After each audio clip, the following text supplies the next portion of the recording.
So what I'd like to do now is to take a moment to watch a bit of a video. The New York Times last summer started a series of opinion pieces on disability.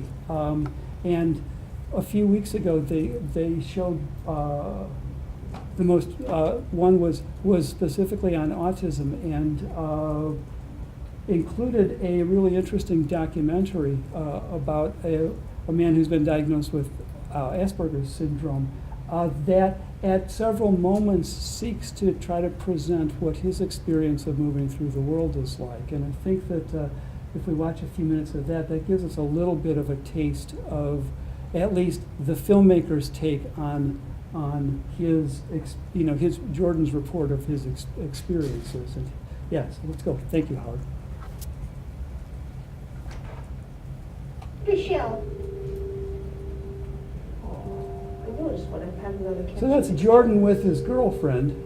Well, we all need to know that. Very few get along. It breeds. Oh, yeah. Do you say kiss? Kiss her. On the lips. See, reality is an existence, and it is not fictional. Maybe your father or mother could have become one of those cats. No, not that I know of. My mom was in the birds, and my dad. What it is format. It's hard to stay in reality. Watching over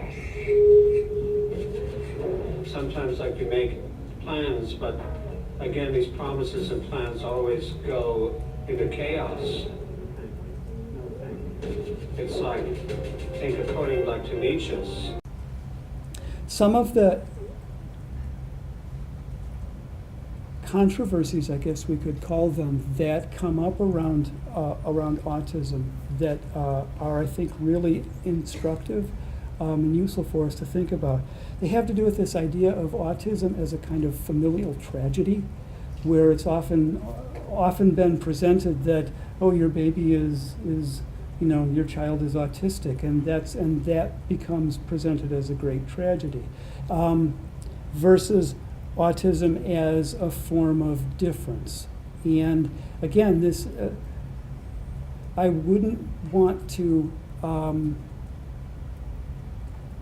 seem to overlook the significant challenges that raising a child on the autism spectrum brings with it, that being a child on the autism spectrum brings with it.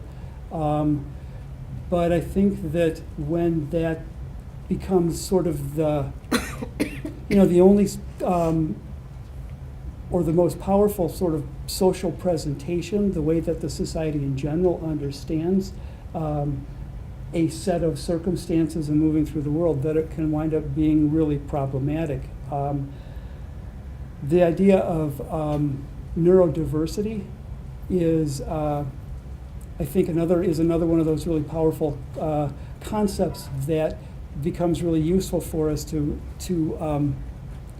consider. The notion of neurodivergence, which would suggest that the range of ways of moving through the world that we call autism or the autism spectrum are really part of a much larger spectrum of ways of moving through the world, that we could put neurotypicality on one end and say autistic spectrum neurologies on another, and look at the range of differences that people display.